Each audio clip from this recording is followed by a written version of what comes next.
Il a été président de tribunal, il est convaincu d'avoir montré les victimes, mesdames et messieurs, Bernard Bidot.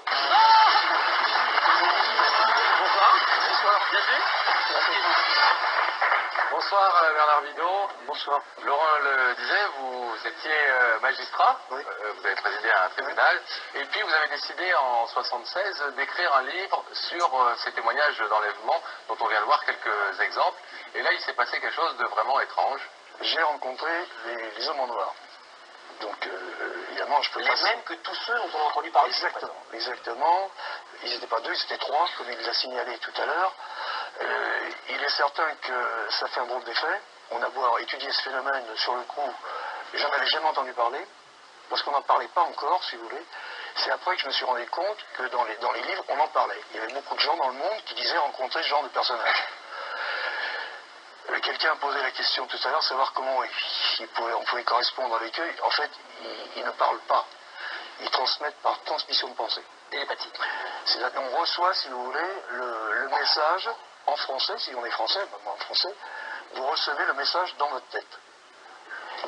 Et ces personnages m'ont dit, vous arrêtez d'écrire votre livre. Ah ouais. Un ordre. Bon. Et puis j'étais dans une voiture et ils ont disparu.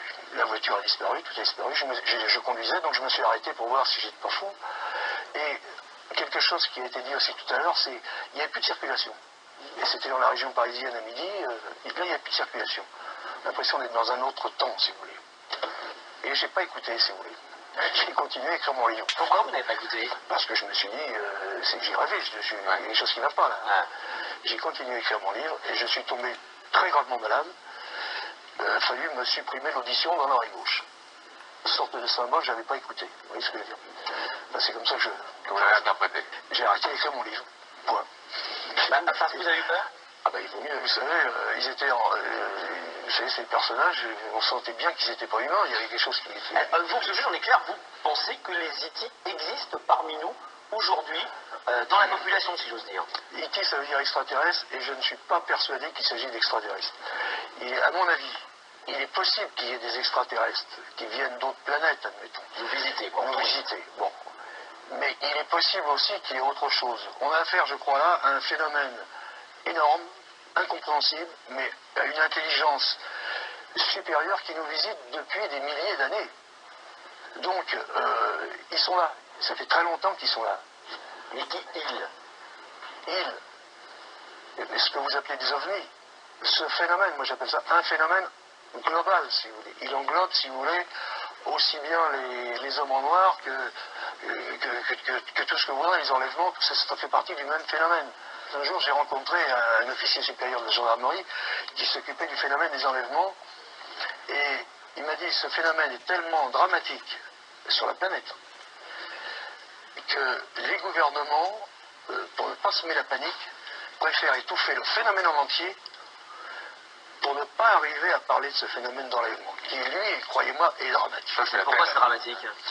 C'est dramatique. Je vais vous prendre un exemple. Aux États-Unis, ils ont un service qui s'occupe que des personnes enlevées, recherche aux familles ou éléments. Les gens qui disparaissent du jour au lendemain, quoi. Il reste toujours un pourcentage de gens où il n'y a aucune explication. Aucune explication. Aux États-Unis, ils estiment, si vous voulez, que depuis la fin de la guerre, il y a 2 millions de cas absolument inexplicables. Pour moi, je trouve ça énorme. Oui, c'est énorme. Il faut savoir qu'il y a deux formes d'enlèvement.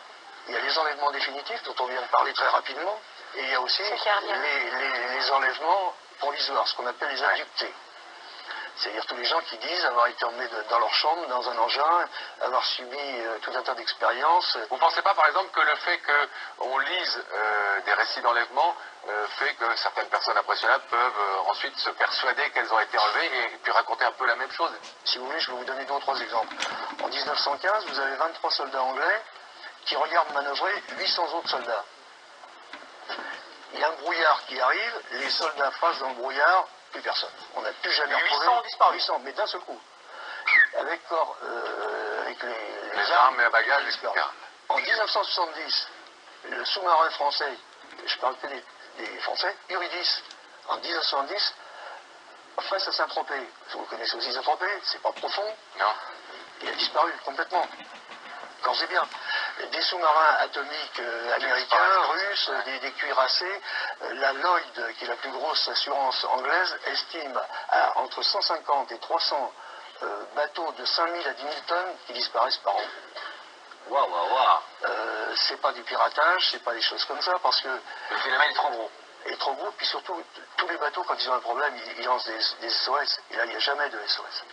Donc, Tout ça est quand même bien inquiétant, tout ce que vous nous racontez, hein. oui, c'est pour ça que ça m'a amené, j'ai bien demandé avant si je pouvais en parler. Oui, oui, mais vous pouvez en parler. C'est inquiétant. Ah, ouais. Et j'en reviens à ce que je disais tout à l'heure, c'est peut-être la raison pour laquelle tous nos gouvernements, depuis si longtemps, essayent de freiner, de mettre le blackout là-dessus. Bon, parce qu'on ne le gère pas. Mais moi, j'ai une histoire vraie aussi. En 1995, il y avait 3 jeunes garçons qui chantaient très très bien. Je les ai kidnappés, je les ai amenés sur ma planète. Depuis, vous n'avez plus jamais vu les To-Be Strict.